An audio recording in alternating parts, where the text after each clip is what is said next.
코로나 바이러스 감염증 19 중앙재난안전대책본부 정례 브리핑을 시작하겠습니다. 오늘 브리핑은 김강립 중대본 1총괄조정관이 진행합니다. 더불어 윤태호 중수본 방역총괄반장, 손영래 홍보관리반장, 박종현 범정부대책지원본부 홍보관리팀장, 권도헌 문화체육관광부 종목 2 담당관이 배석했습니다. 수어통역이 제공됩니다. 먼저 김강립 1총괄조정관이 코로나19 대응 방안 등을 설명하겠습니다. 4월 13일 월요일 정례 브리핑을 시작하겠습니다.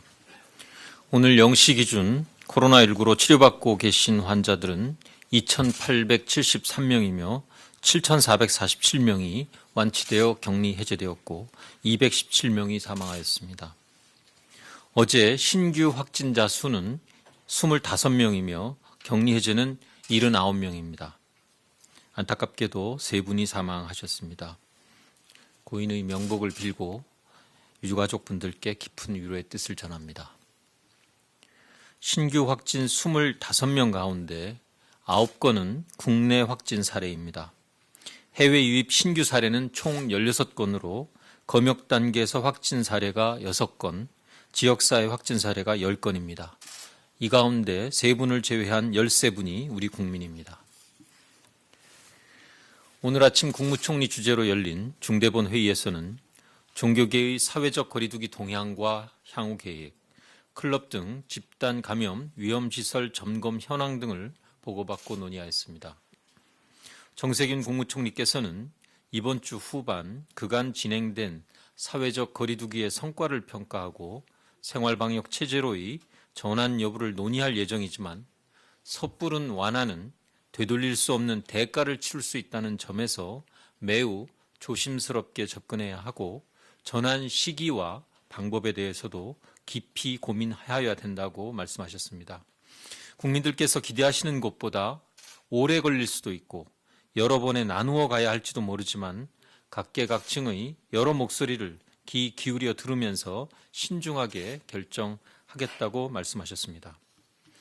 또한 최근 유학생 등 해외에서 귀국한 자가격리자의 가족 간 감염 사례가 증가하고 있다며 자가격리자와 가족분들은 가능하면 분리해서 생활해 주시고 다중시설 종사자나 공무원, 자영업자 등 지역사회 접촉이 빈번한 분들은 특히 주의해 주시기를 당부하였습니다.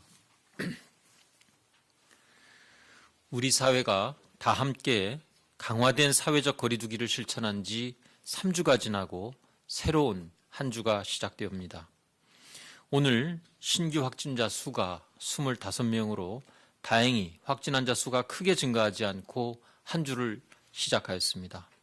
그러나 지난 주말 부활절 종교 행사나 총선 등의 영향을 확인하기 위해서는 앞으로도 일주일간 확진 환자 추이를 면밀히 살펴볼 필요가 있습니다. 이번 주에도 지난주와 마찬가지로 신규 확진자 수가 50명 이내로 꾸준히 유지될 수 있도록 경계를 늦추지 않고 사회적 거리두기를 철저히 실천해 주시기를 당부드립니다. 거듭 말씀드리지만 지금 우리가 사회적 거리두기를 느슨히 한다면 그 결과는 며칠 뒤, 몇 주 뒤에 우리가 감당하기 어려운 결과로 돌아올 수 있습니다. 지금까지 사회적 거리두기를 통하여 코로나19의 확산을 성공적으로 지연시키고 있는 것은 사실입니다만 이것이 코로나19가 완전히 사라지는 것을 의미하지는 않으며 우리가 방심한 틈을 타 언제든 다시 확산될 가능성이 남아있다는 점을 기억해 주시기 바랍니다. 아직 많은 국가들에서 신규 확진자 수가 일관된 내리막 곡선을 그리지 못하고 오르락내리락하는 물결 모양을 그리고 있고 방역 모범국이라고 평가받던 국가들도 일순간에 다시 확진 환자가 증가하는 등 코로나19의 확산세가 확실히 잡히지 않는 상황이 계속되고 있습니다. 우리나라도 지난 2월 하루 발생 확진 환자의 수가 한 자릿수를 유지하다가 31번째 환자 발생 이후 하루 만에 20명, 그 뒤로 열흘 만에 800명을 기록했던 경험을 떠올린다면 한순간의 방심이 얼마나 큰 위기를 초래할 수 있는지 알 수 있습니다.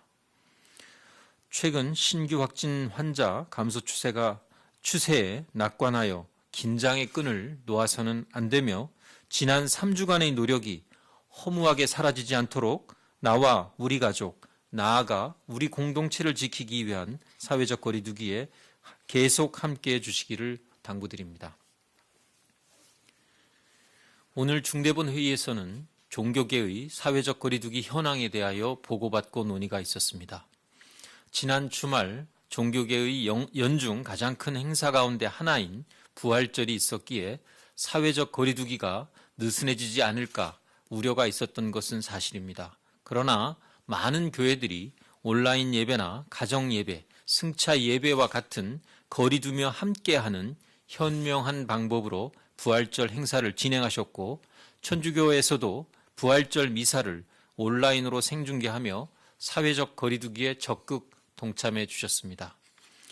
화면을 통해 비춰졌던 교회나 성당의 내부는 비록 텅 빈 모습이었지만 그 어느 때보다 사랑과 축복이 가득 찬 의미 있는 부활절이 되셨기를 바라며 사회적 거리두기에 동참해 주신 많은 종교인분들께 깊은 감사를 드립니다. 다만 일부 대형 교회에서 현장 예배를 강행하여 우려를 사기도 했습니다. 정부와 지방자치단체는 종교시설을 통한 집단 감염을 차단하기 위하여 현장 점검을 지속적으로 실시하겠습니다. 밀폐된 공간에서 오랜 시간 여러 명이 밀집해 있는 것은 감염병 확산에 매우 취약한 환경이므로 가급적 대면 종교 활동을 중단해 주시기 바라며 불가피하게 운영할 경우에는 발열 체크, 손 소독제 비치, 종교 행사 참여자 간의 간격 유지 등 방역 당국이 제시한 준수 사항을 반드시 지켜주셔야 합니다.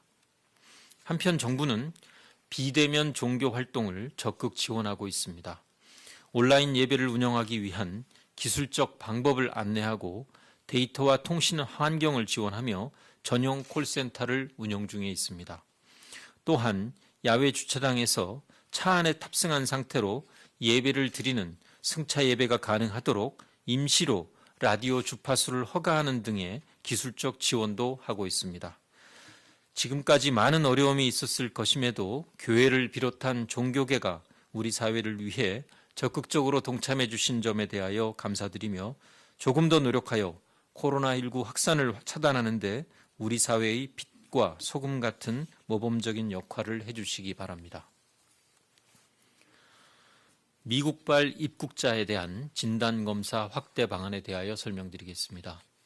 정부는 4월 1일부터 모든 해외 입국자를 대상으로 14일간 자가격리를 실시하고 있으며 미국발 입국자의 경우 이보다 좀 더 앞선 3월 27일부터 자가격리를 실시하고 증상이 나타날 경우 진단검사를 받도록 하고 있습니다. 오늘 0시부터는 자가격리 이후 3일 이내에 모두 진단검사를 실시하게 됩니다. 진단검사 강화 조치는 해당 국가의 위험도, 해당 국가로부터 들어오는 입국자의 수, 임시검사시설의 수용 능력 등을 종합적으로 고려하여 정하고 있습니다. 미국의 확진 환자 수가 50만 명을 넘어서고 4월 1일부터 11일까지 미국발 국내 유입 확진 환자가 164명으로 유럽 97명에 비해 빠르게 증가하고 있는 점을 고려하여 내린 결정입니다. 더불어 단기 체류 외국인에 대해서도 유럽과 동일한 수준의 방역 관리 방안을 추가로 검토하고 있습니다. 지금은 시설 격리 후에 증상이 나타날 경우 진단검사를 실시하고 있지만 앞으로는 공항 안에 설치된 개방형 선별진료소에서 우선 진단검사를 시행한 후에 임시생활시설에서 14일간 격리하는 방안을 마련하고 있습니다. 더불어 출발지 기준으로 오늘 0시부터 외국인에 대한 입국 제한 조치가 강화됩니다. 우선 4월 5일 이전 발급된 단기 체류 목적의 사증은 모두 효력이 정지되며 해당 사증을 소지한 외국인은 공간에 사증을 다시 신청하여야 합니다. 사증 신청자에 대한 심사도 강화되어 의료기관이 발급한 진단서를 제출하여야 하고 건강 상태 인터뷰 등 충분한 심사를 거친 후 허가 여부를 결정합니다. 이와 함께 우리 국민에 대하여 입국 금지 조치를 취한 국가나 지역에 대해서는 상호주의 차원에서 사증 면제와 무사증 입국을 제한합니다. 이탈리아, 프랑스, 독일 등 90개 국가 또는 지역이 대상이 됩니다. 대상국의 여권을 소지한 사람은 한국 입국할 시 한국 공간에서 사증을 발급받아야 합니다. 입국 절차가 엄격해짐에 따른 불편함이 있겠으나 우리 국민들의 건강과 안전을 보호하기 위한 조치임을 양해해 주시고 이에 따른 불편을 감내해 주시기 바랍니다. 오늘 주요 일간지 가운데 한 언론사에서 총선이 다가오자 신규 확진 환자 발생 수를 줄이려고 검사 건수를 축소한다라는 보도가 있었습니다. 이에 대해서는 이미 이틀 전에도 방역대책본부 브리핑을 통해 이것이 전혀 사실이 아님을 충분히 설명하였음에도 불구하고 이러한 보도가 나간 것에 대하여 매우 안타깝고 강한 유감의 뜻을 전합니다. 검사 대상 환자의 예시로 원인 미상 폐렴 등을 언급한 것에 불과하며 의사의 의심에 따라 진단검사를 수행할 수 있다는 것은 변함이 없음을 누차 설명드린 바 있습니다. 실제 지금까지 의료기관의 검사 청구에 대하여 의학적 판단을 이유로 삭감한 사례는 없으며 모두 그대로 인정하고 있음을 다시 한번 말씀드립니다. 코로나19 대응의 가장 강력한 무기는 첨단 기술이나 진단 역량보다는 방역 당국에 대한 국민들의 신뢰와 이를 기반으로 한 국민들의 적극적인 참여입니다. 이렇다더라 식의 객관적 사실에 근거하지 않은 보도는 방역 당국과 국민 간의 신뢰를 훼손시켜 코로나19 대응에 지장을 초래할 뿐만이 아니라 방역 업무에 매진하여야 할 당국이 잘못된 보도를 해명하느라 행정력을 낭비하는 바람직하지 않은 결과도 초래하고 있어 매우 안타깝습니다. 방역은 객관적 근거에 입각한 과학행정의 영역입니다. 객관적이고 과학적인 태도를 견지하여 보도해 주실 것을 거듭 요청드립니다. 내일 모레에는 총선이 있습니다.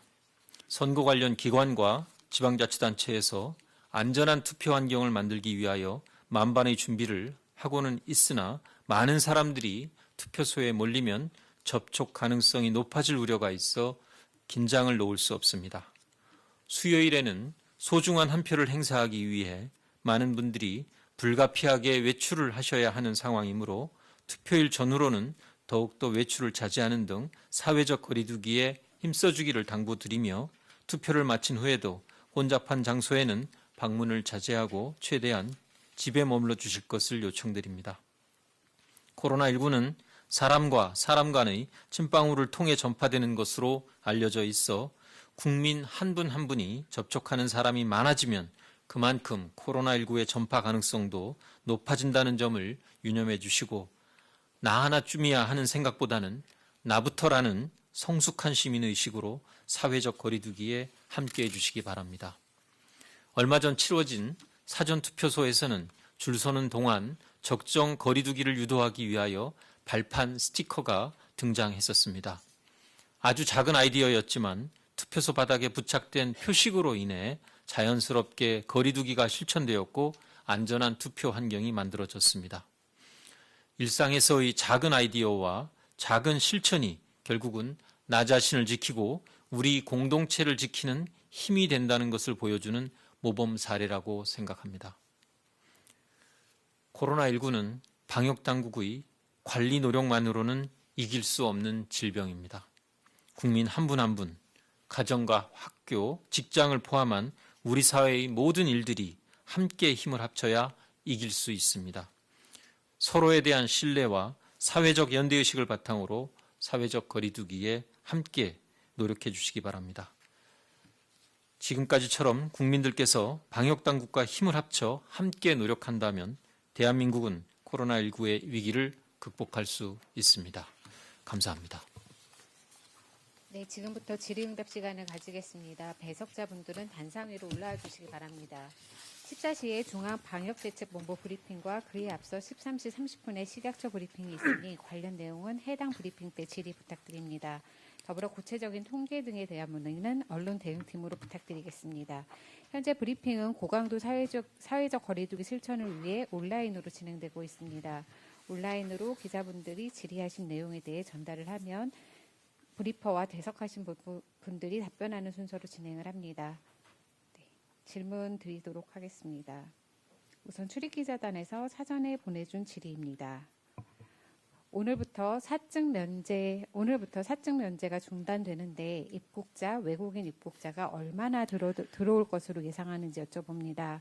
전날과 비교하면 얼마나 감소했는지도 궁금합니다. 더불어 어제 요청드린 4월 1일부터 국적별 입국자 현황을 오늘 받을 수 있을지도 문의드립니다. 라는 질의입니다. 네, 최근 저희가 5일간 통계를 보면 국내에 입국하는 외국인의 수가 하루 1,000명 정도가 됩니다. 이 중에 단기 체류로 입국하시는 분들의 숫자가 매일 좀 변경되기는 합니다만 30 내지 50% 정도인 것으로 파악하고 있습니다. 다만 오늘부터 시작되는 이 사증 면제에 대한 제한 조치로 인해서 얼만큼 줄어들 수 있을지를 섣불리 판단하기는 좀 쉽지가 않습니다.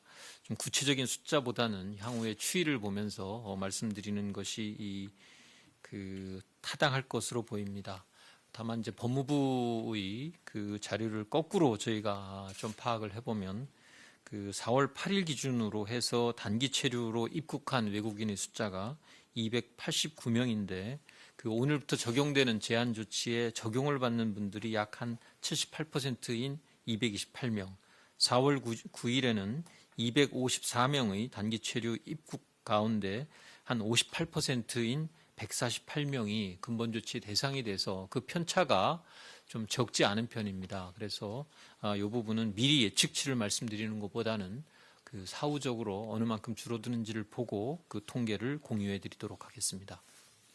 네, 다음 질문 드리겠습니다. 전반적으로 사회적 거리두기랑 생활방역 관련된 질의가 많은데 그냥 순서대로 질문 드리도록 하겠습니다. 총선이나 사회적 거리두기가 느슨해질 경우 그 결과가 4월 말 2차 사회적 거리두기 종료 시점의 한 주 뒤쯤으로 예상됩니다. 신규 확진자가 그때 늘어날 우려도 나오는데 이런 시차를 극복할 정부 방안이나 대안이 있을지 궁금합니다. 네, 국민들께서 강력한 사회적 거리두기의 시행 3주간에 여러 가지 일상생활의 불편을 느끼고 계실 점에 대해서 매우 안타깝게 생각을 합니다. 그럼에도 불구하고 지난주 방역대책본부의 브리핑에서도 있었습니다만 우리가 단시간 내에 코로나19 이전의 일상으로 복귀하는 것은 사실상 불가능할 것으로 보입니다. 이제는 일상생활에서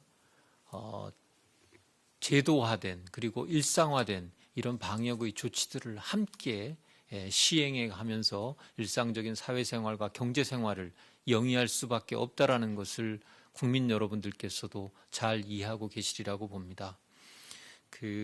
생활 방역 체계는 이러한 일상적 생활을 최대한 유지하면서도 적정한 방역의 조치들을 어떻게 제도적으로 그리고 일상적으로 유지할 수 있을 것이냐에 대한 논의와 고민의 결과로 도출될 것이며 이를 또 현장에서 진행돼야 되는 이런 상황입니다. 자칫 섣부르게 지금 생활방역의 이 논의가 광범하게 이루어지는 것이 이제는 강력한 사회적 거리두기를 중단하고 일상으로 돌아가도 된다라는 이런 의미로 이해할 우려가 있어서 저희 당국으로서는 매우 신중하고 조심스러운 메시지를 전달해 드릴 수밖에 없습니다. 여러 가지 전문가들의 의견도 들어보고 각계의 의견도 듣기 위한 조치들을 이미 시행하고 있습니다. 관련된 위원회도 꾸려져 있고 또 오늘부터 정부 당국자들도 같이 모여서 사회의 각 부문이 어떻게 준비해야 되는지에 대한 논의도 하려고 합니다. 그러나 이것을 한 번에 시행하거나 또 여러 가지 이 다양한 방법이나 또 다양한 적용의 대상들까지도 같이 고려하면서 진행될 필요성이 있다라는 것을 염두에 두고 있습니다. 가능하다면 질문 주셨던 이러한 우려가 현실이 되지 않도록 하는 방안을 놓고 점진적인 또 단계적인 이러한 방법을 고민하고 있다라는 말씀을 드립니다. 네, 세 번째 질문 드리겠습니다. 지난 11일 중대본 브리핑에서 이번 주말께 사회적 거리두기 종료 여부와 함께 이번 주 생활 방역 지침 초안을 공개한다고 했는데 그 구체적인 진행 상황이 어떻게 되는지 궁금합니다. 라는 질의입니다. 네, 몇 번 말씀은 좀 드렸습니다만 이것이 그 생활 방역이라는 것이 국민들께서 좀 참여를 통해서 본인들의 의견이 개진되고 그것이 반영될 수 있는 이러한 방식으로 함으로써 보다 쉽게 동의가 되고 또 일상에서 적용이 가능한 이러한 새로운 관습과 제도로 정착되는 것이 필요하다라고 생각을 합니다. 저희들이 생활 방역에 대한 5대 수칙은 이미 관련 전문가들의 의견 수렴을 거쳐서 일단 저희들 홈페이지에 공개해서 국민들의 의견을 받고 있습니다. 다만 이러한 모아진 의견들은 일반적인 좀 지침이 될 것이고 또 실제 여러 분야별로 보다 구체적이고 실천 가능한 실행 가능한 이런 지침들은 좀 더 시간을 가지고 다듬어 가야 된다라고 생각을 하고 있습니다.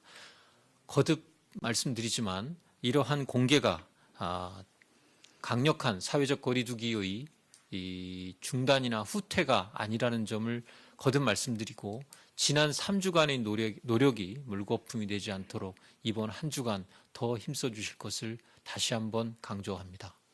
네, 네 번째 질문 드리겠습니다. 현재 감염병 위기 단계가 심각 단계인데 생활 방역으로 전환이 되면 이 위기 공보도 변화가 있는 것인지 궁금합니다. 네,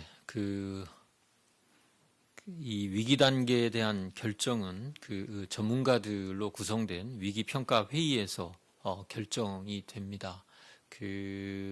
그래서 이 체제를 전환하는 것과는 전혀 별개의 문제이기는 합니다만 아직은 이러한 것들을 논의하기에는 너무 성급한 이런 질문이 아닌가 하는 생각을 합니다. 네, 생활방역 관련된 질의는 어느 정도 답변된 부분도 있기는 한데요. 제가 질의는 말씀드리고 혹시 추가로 답변하실 게 있으면 답변하시는 걸로 진행하도록 하겠습니다. 다섯 번째 질의입니다. 정부에서 제시한 생활방역 전환 기준인 1일 신규 확진자 50명 미만, 감염 경로를 알 수 없는 감염 사례 5% 미만이 4월 6일 이후 8일째 이어지고 있습니다. 많은 시민들이 이번 주 일요일이 지나면 사회적 거리두기가 종료되는 것으로 기대하고 있는데 이에 대한 정부 입장이 무엇인지 질문드립니다. 아울러 앞서 제시한 기준 외에도 정부에서 염두에 두고 있는 기준 수치가 있다면 무엇인지 알려주시기 바랍니다. 기본적으로는 저희가 말씀드렸던 기준이 아마 필요 조건이 될 거라고 생각을 합니다. 다만 그 이외에도 충분 조건으로 좀 고려해야 되는 것들이 대규모 집단 감염이 발생하는지에 대한 이런 상황을 살펴볼 수 있는 지역별 분포라든지 전체 확진 환자 수로서 지금 치료받고 있는 환자의 수 등을 종합적으로 고려할 필요는 있다고 생각을 합니다. 대구에서 상황이 발생했을 때 일일 신규 확진자가 50명에서 100명으로 가는 데는 불과 하루밖에는 걸리지 않았고 이것이 800 내지 900명까지 올라가는데도 일주일밖에 걸리지 않았던 이러한 경험을 가지고 있습니다. 이 코로나19의 빠른 전파력의 특성을 감안해 볼 때 섣부르게 이러한 아까 말씀드린 필요 조건으로서의 환자 수만 가지고 평가하기는 저희로서는 좀 종합적인 우리 의료 체계의 감당할 수 있는 역량이 충분히 확보되어 있느냐 등을 좀 고려해야 된다라는 것이 이 기본적인 입장이고 예전보다 많이 안정되어 있는 상황인 것은 분명합니다. 국민 여러분들께서 지금처럼 해주셨던 그런 모습으로 같이 힘을 보태주시기를 거듭 부탁드립니다. 네, 지금부터는 현장에서 기자님들이 주신 질문입니다. 뉴스핀 강병현 기자님 질의입니다. 자가격리를 위반한 사람들에 한해 손목 안심밴드를 착용하기로 하였는데 착용에 얼마나 동의할 것으로 보시는지 궁금합니다. 이 내용은 네, 박종현 범정부 대책지원본부 홍보관리팀장이 답하겠습니다. 네, 그 손목밴 저희는 이제 정부에서는 안심밴드라고 명명을 했는데 안심밴드를 착용하게 될 대상자는 자가격리 수칙을 위반한 분들입니다. 그러니까 예를 들면 이제 무단 이탈하신 분들인데 이분들은 그 이제 최대 징역 1년 그리고 이제 최대 1천만 원 이하의 벌금을 받게 됩니다. 그런데 이제 그 손목밴드 이제 그 안심밴드를 착용하게 되면 검찰에서 구형할 때나 법원에서 선고를 할 때 참작은 될 것 같습니다. 이런 점을 고려하게 된다면 이제 많은 분들이 동의하지 않을까 이렇게 생각을 하고 있습니다. 네, 다음 질문 드리겠습니다. 경향신문 정대연 기자님 질의입니다. 어제부터 시민 의견 수렴 중인 생활방역 수칙 중 1번 아프면 3, 4일 집에서 쉬기 또는 2번 사람과 사람 사이에는 두 팔 간격으로 충분한 간격 두기는 제도적 개선 없이 개인 차원에서는 준수할 수 없는 내용이라는 지적이 많습니다. 생활방역위원회에서 생활방역 수칙 준수를 위해 필요한 법 개정 수준까지 논의가 이루어지고 있는 것인지 최종적으로 발표될 수칙에 제도적 개선 방안까지 담기는 것인지 궁금합니다. 네, 필요한 경우 아마 생활방역 체계로 이행이 되기 위해서는 국민 개개인들께서 개인적으로 지키고 따라야 되는 이러한 수칙도 있을 것이고 또 직장, 학교 또 여러 다양한 이런 사회의 집단 간에 지켜야 할 이러한 수칙들도 있을 겁니다. 또 정부가 제도적으로 법적으로 정비하고 마련해야 되는 이러한 세 가지의 개인적, 사회적 또 국가적 이러한 영역들이 같이 담겨질 가능성이 높습니다. 다만 아까 브리핑 과정에서도 말씀드리고 첫 번째 설명에서도 좀 언급이 있었습니다만 이러한 것들이 한꺼번에 모두 완성된 형태로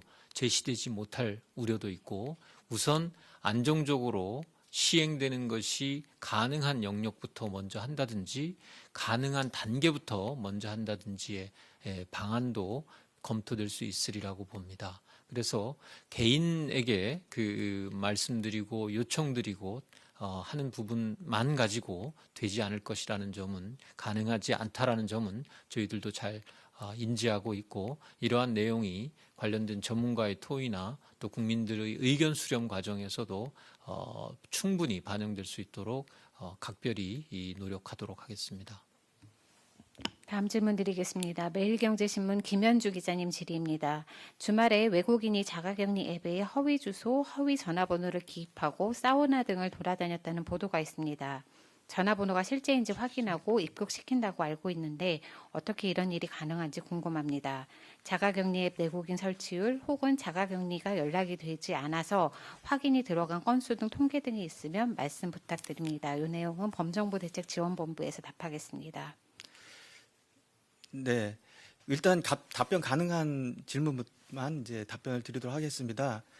주말에 외국인이 자가격리 앱에 허위 주소, 허위 전화번호를 기입하고 이런 질문하셨는데 일단 외국인은 아니고 내국인인 걸로 확인을 됐고요. 저희가 입국하는 내국인이든 외국인이든 제출한 주소나 전화번호는 현장에서 다 확인을 하고 있습니다. 그런데 이 케이스는 어떤 경우인지 지금 저희가 확인을 하고 있고 확인하는 대로 알려드리도록 하겠습니다. 그리고 자가격리 앱 내국인 설치율은 68.4%입니다. 어제 그러니까 4월 12일 18시 기준으로 그리고 맨 끝에 자가격리 연락 안 돼서 확인 들어간 건수 등 통계는 이거는 저희가 갖고 있지 않습니다. 다음 질문 드리겠습니다. 한국일보 김민호 기자님 질의입니다. 한의업 등 한의계에서는 대구 경북 지역 진료 방역 활동에 한의사 인력이 활용되지 않고 있고 한방병원은 경증 환자 치료를 담당하기를 원해도 환자가 배정되지 않고 있다고 주장합니다. 정부가 의료 자원을 제대로 활용하고 있지 않다는 주장인데 이에 대한 입장이 어떤지 궁금합니다. 네, 먼저 한의계의 이 코로나19 대응에 대한 이러한 적극적인 지원 의지와 입장에 대해서 감사의 말씀을 전합니다. 새롭게 그리고 겪는 이러한 그 대규모의 발생을 거치면서 긴밀하게 아마 직역 간의 협업을 이끌어내기 위해서 저희가 좀 더 많은 노력을 기울였어야 되는 점에서 아마 긴박한 상황으로 인해서 이에 관한 충분한 논의가 좀 부족했었던 점이 있다라고 판단됩니다. 앞으로 이러한 부분에 대한 좀 논의를 할 수 있는 기회를 가져보도록 하겠습니다. 네, 대전일보 장중식 기자님 질의입니다. 어제 복지부 장관께서 코로나 치료 및 백신 개발을 복지부와 가기부 등이 주축이 되어 전담반을 구성할 것이라고 밝혔습니다. 정부와 민간, 산업계, 의료계 모두 참여하는 TF 형태가 될 것으로 예상되는데 복지부에서 구상 중인 향후 일정과 로드맵이 있다면 말씀 부탁드립니다. 네, 복지부 차원이 아니라 정부 차원에서 이러한 일들을 도전적으로 진행하겠다라는 그 목표를 이미 정했고 그에 관한 입장도 어제 브리핑에서 밝힌 바 있습니다. 그리고 또 관련해서 서면 브리핑을 통해서 그러한 내용들이 언론에 이미 보도된 바가 있듯이 저희들은 그 해당되는 부처들이 협업을 통해서 또 그리고 정부 부처가 뒷받침합니다만 실제로 연구를 담당하시는 분들과 또 병원에서 치료를 담당하시는 임상 전문가들 그리고 기업들이 같이 참여하는 방식으로 이 부분에 대한 총력을 어떻게 효율적으로 모을 것인지에 대한 고민을 이미 내부적으로 진행을 하고 있습니다. 그래서 관련된 부처들이 뒤에서 잘 뒷받침하고 필요한 행정적, 재정적 지원도 하면서 이 부분이 진행될 수 있도록 하는 동시에 실무적으로도 좀 더 검토하고 현장과의 소통을 원활하게 하기 위한 조치들이 동반되어야 된다라는 생각을 가지고 있습니다. 아직 구체적인 일정이나 이러한 것들을 말씀드리기는 좀 이른 감이 있습니다. 정리가 돼서 빠른 시간 안에 그 결과물을 가지고 설명드릴 수 있도록 하겠습니다. 네, 오마이뉴스 김병기 기자님 질의입니다. 현재 검사 인원이 50만 명을 넘어섰습니다. 음성 판정을 받은 인원도 50만 명에 육박하고 있습니다. 전체 인구 대비해서 이 정도의 검사 물량과 음성 판정을 어떻게 해석해야 하는지 궁금합니다. 즉, 통계적으로 볼 때 인구 대비 이 정도의 감염병 검사량에 대해 어떤 의미를 부여할 수 있을지 궁금합니다. 생활 방역 단계로 진입할 때 이런 요인도 중요한 고려 요소가 되는지요? 네, 좀 생각해 볼 대목이 있는 그런 질문을 주셨습니다.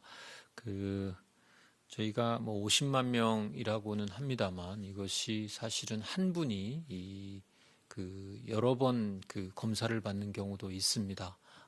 그리고 왜냐하면 이제 뭐 입원 중에 계속 퇴원을 결정을 하기 위해서 수차례 이런 측정도 하고 또 집단적인 집단 감염의 경우에는 한꺼번에 집단 전체에 대한 검사를 시행하기도 해서 실제로 연 인원으로 보면 50만 명을 훨씬 뛰어넘는 거의 100만 명에 가까운 검사 건수를 가지고 있고 그 검사 건수에 대해서 뭐 이 음성이 얼만큼 나왔는지 저희들도 뭐 사실은 그 부분을 일별 통계도 관리를 하고 보고는 있습니다만 이것이 어떤 의미를 갖는지는 좀 국제적인 비교를 해야 되는데 다만 국제적인 비교가 쉽지 않은 상황입니다.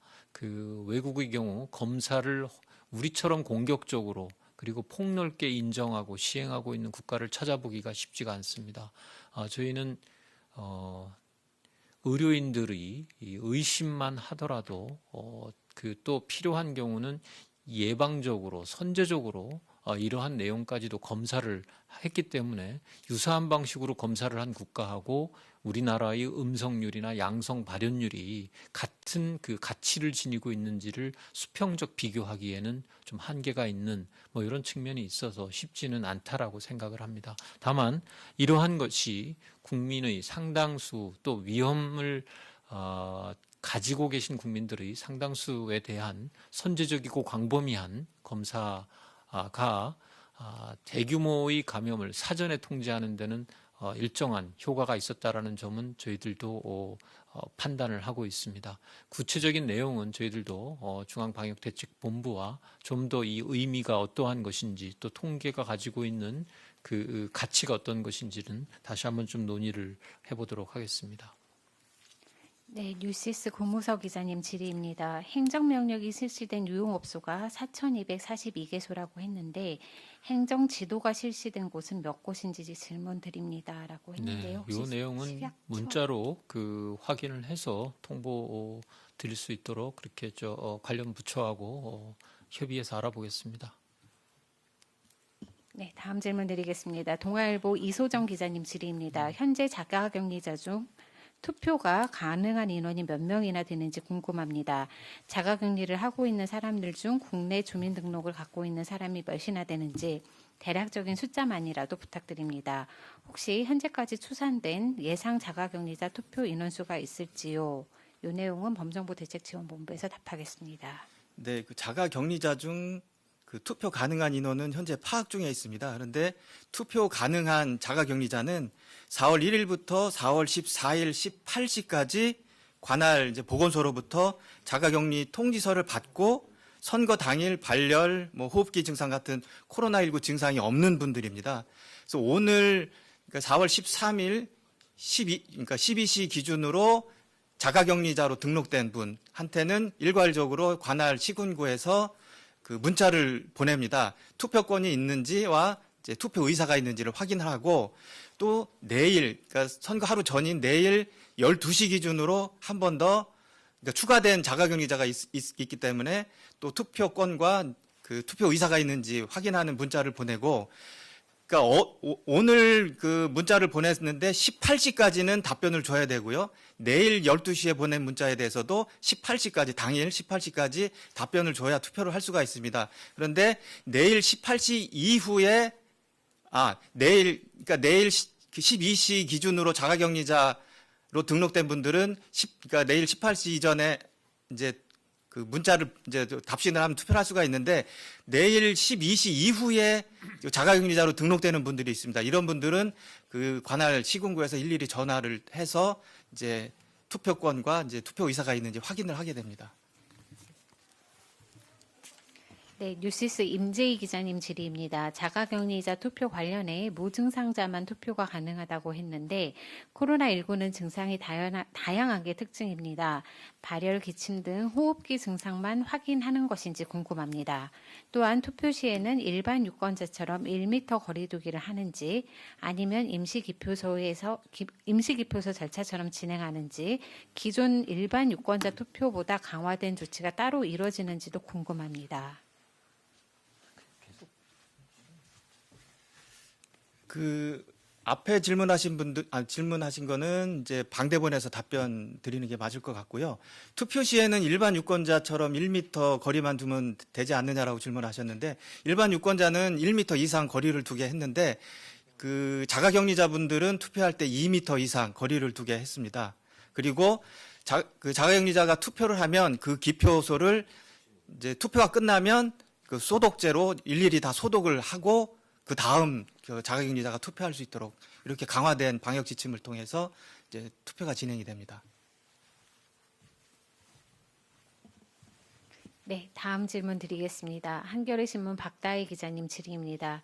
현재 다중이용시설은 방역지침 준수하에 제한적으로 운영하고 어길 경우에는 행정명령 등을 내리는데 생활방역체제로 전환이 되면 이런 지침 준수가 유지되는지 소상공인이나 자영업자처럼 거리두기 등으로 인해 피해를 보는 경우 이에 대한 지원 방안도 생활방역위원회에서 함께 논의되는 사안인지 궁금합니다.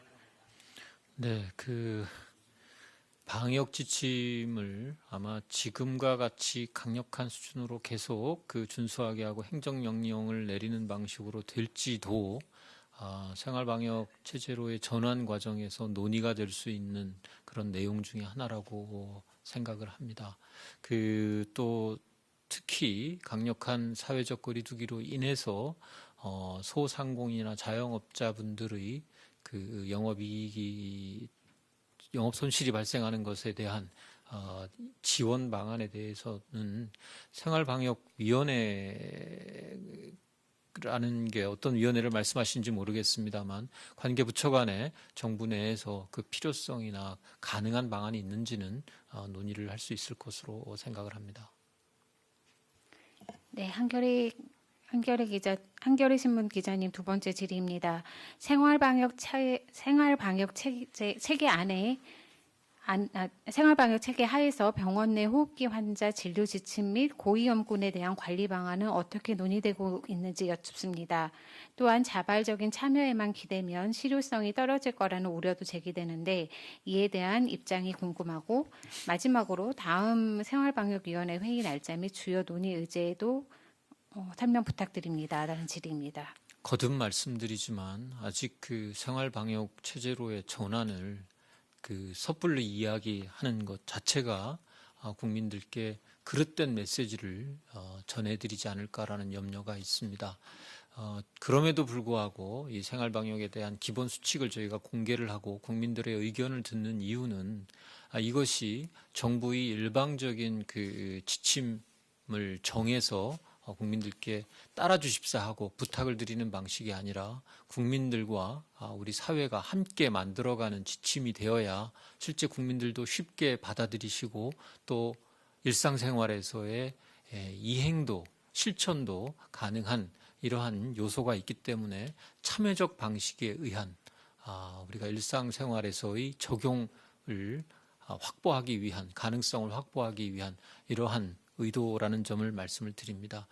저희가 여러 가지 이 내용이 포함되어 있기 때문에 아직 그 구체적인 내용을 지금 말씀드리기는 쉽지가 않습니다. 다만 그 병원 내의 그 고위험군 관리 방식은 생활방역 체계와 관계없이라도 앞으로 그 위험성을 줄여서 특히 의료기관 중에서도 종합병원이나 대학병원과 같은 큰 병원들을 어떻게 효과적으로 잘 감염으로부터 보호하고 그러나 동시에 이 호흡기 질환뿐만이 아니라 우리 그 아프신 분들이 의료기관을 이용할 때 보다 안심하고 이용할 수 있기 위해서는 앞으로 어떻게 좀 더 고민하고 체제를 정비해야 되는지에 대한 논의는 이미 전문가들과 검토를 하고 있고 논의를 진행하고 있다는 점을 말씀드립니다.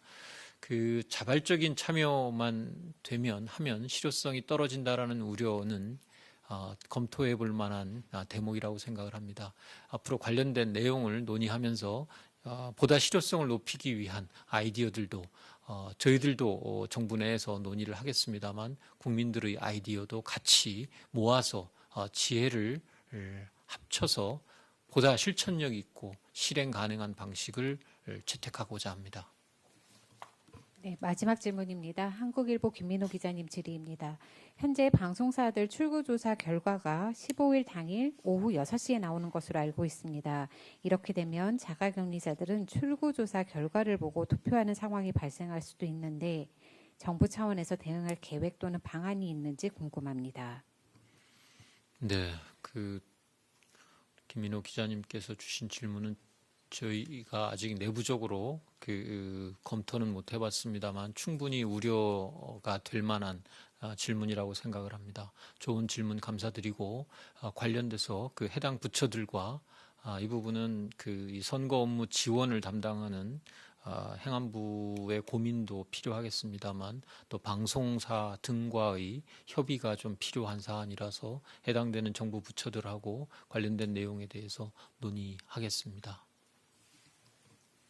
네, 이것으로 질의응답을 마치겠습니다. 마무리 말씀 간단하게 부탁드립니다. 네, 제가 그동안 상당한 기간 동안 이 브리핑을 하면서 언론의 보도에 대해서 늘 감사드리고 신속하고 투명하면서 공정한 보도를 위해 애쓰시는 언론인 여러분들께 누차례 감사의 뜻을 표한 바 있습니다.